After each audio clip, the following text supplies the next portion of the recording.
Hi, and welcome to another episode of A Walk to Remember. My name is Dwayne Baker-Henderson, and as always, I'll be your host as we explore some of the truths and the myths surrounding postpartum depression.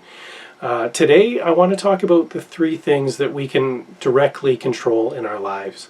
I believe that there are only three things, and that most of us worry about stuff that is completely out of our control. And that weighs us down quite a bit and makes life quite a bit more difficult. Now, I'm going to give you a warning at the beginning of this video. I haven't done that before, but I will do it in this one. I'm personally a very spiritual person. I'm not going to tell you what to believe. I'm not going to encourage you to believe what I believe.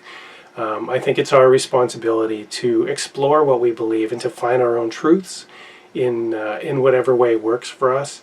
So I'll say that up front because spirituality does factor in to this video more than it has in any of our other videos. Having said that, let's start to explore the three things that we can control in our lives. The first is what we believe. And the best way to find out what you believe is to, what I have found, is to meditate on specific things. I actually went to a class at a local church a few days ago, and I did a video blog on that course. And during that class, what I discovered was that I have been carrying around some beliefs about myself since I was a little kid. And they weren't beliefs that were necessarily instilled in me by other people, but it was something that I picked up when I was not quite old enough to understand some of the things that were going on with me. Now, those beliefs have really affected my outcomes in my life until this point, until at this class I was able to uncover some of these beliefs. And now that I actually can label the belief and I can look at it and I know what it's all about, I'm a lot more free to adjust that belief and get rid of the blocks that it causes. Now, with our beliefs, especially with things like spiritual beliefs, it's important to ask why. Why do I believe this? And really go back through your history and see where that belief came from and whether it does hold truth for you. I do believe wholeheartedly that when we can find meaning in something, we'll find peace with that thing, whatever it is. And that will just translate into more peace in our lives.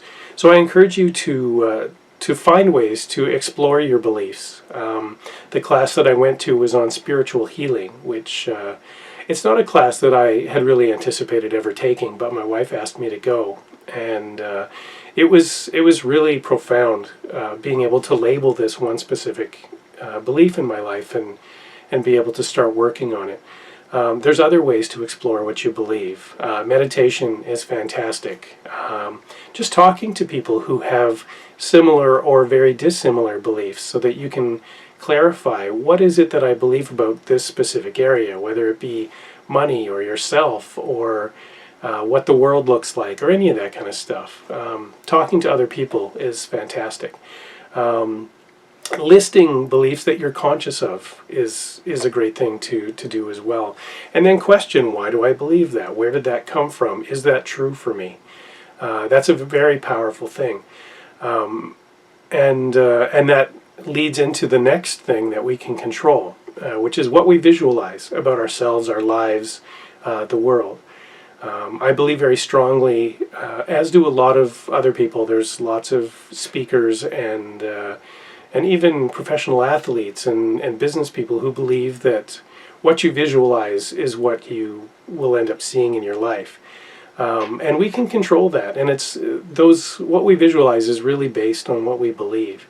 So if you believe that the earth and the world around you is a dangerous place, or it's something that lacks something, or that it's violent, or any of that kind of stuff, that's what you're going to see in your life. That's the reason I don't watch the news. I don't watch television. We actually gave away our television when my son was 2. I don't listen to a lot of news on the radio. I'm really cautious about what I let into my mind, because I don't want to picture things that I don't want to have happen in my life. And that is something that I learned a long time ago, that what I was actually picturing was what was showing up. So one of the beliefs I carried, for instance, was that the world was unfair, that it was conspiring against me to make my life very difficult, that financially I didn't have what other people had, and relationally I didn't have what other people had, and that was because the world was against me. And that was a belief that I uncovered a long time ago and really worked to change. And now I really believe that the world is really conspiring to make my experience fantastic, and to provide for me and bring me the things that I need and I want. Now, with that said, that's really changed how I visualize my world.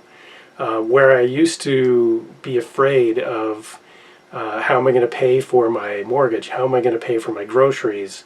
That kind of stuff.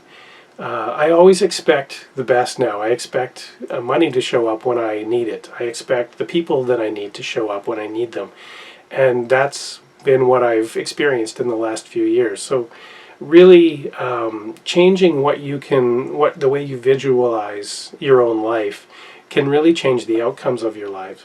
And that is true with postpartum depression as well. When we first started to experience postpartum depression, I know I got caught up in kind of a victim mentality of why is this happening to me.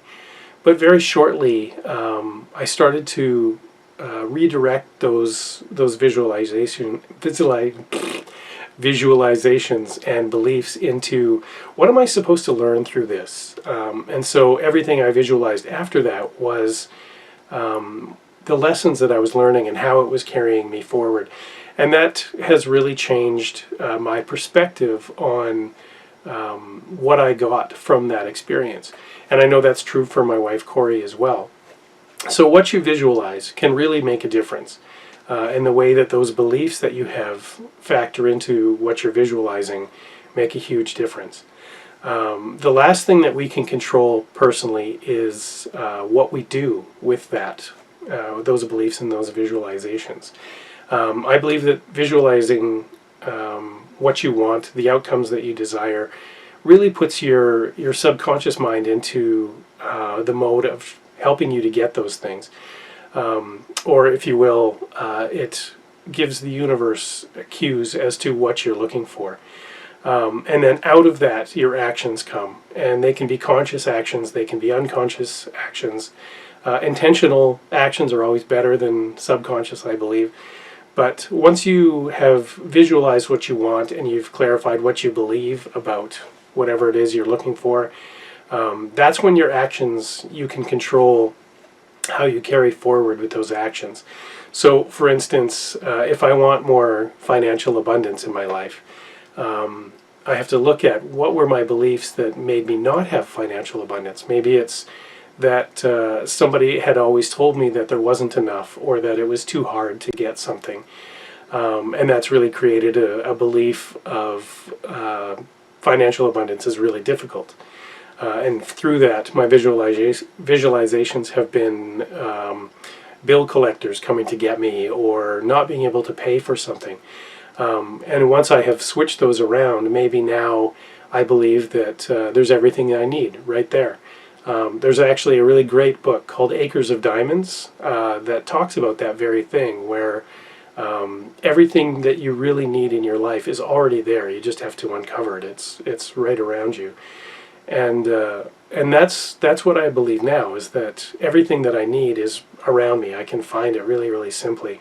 And so I visualize finding those things, using those things, and then my actions go towards, okay, now that I have those things, how can I utilize them to get what I want? So I'm looking for financial abundance. Maybe I can do a few extra projects. Maybe I can really focus in on what my strengths are so that I can work more effectively and create more abundance that way. If I want more abundance in relationships, maybe the actions that I take are geared towards loving my wife better or something like that. So those three things are all interconnected, and they're really the only three things we can control. We can't really influence what other people think. We can't really influence what other people do. Most of the time people aren't thinking about us. They're not thinking about anything but themselves, because that's what we all do.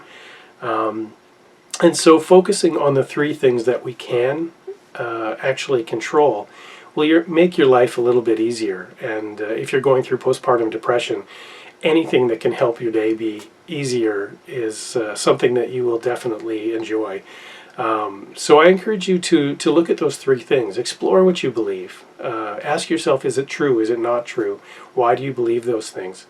Visualize things that you want. And that's tough to do with something like depression, where your mind can spin out of control and think about all the worst things that could possibly happen to you.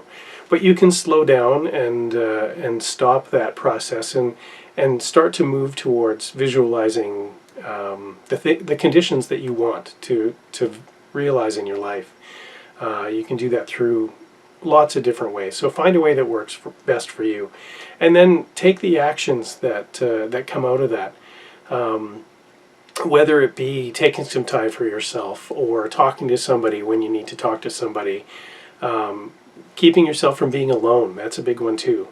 When you're depressed, a lot of us really feel like isolating ourselves because you don't want to be judged or ridiculed or any of that kind of stuff. But make yourself get out and talk to people, or even just be with people. Go to a grocery store, walk around, and maybe not a grocery store, maybe somewhere where people are a little bit happier. But you can do lots of stuff to make your life a little bit smoother.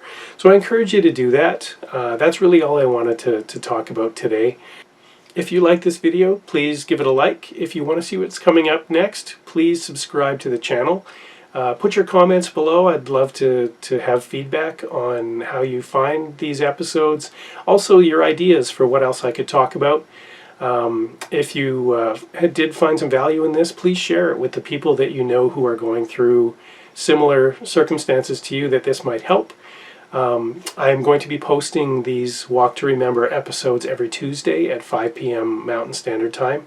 And every Friday I'm doing a video blog as well, just on what I'm thinking in the moment. Please check those out as well. They're all on the DwayneTV channel. Until next time, have a fantastic day, be well, and we'll see you next time.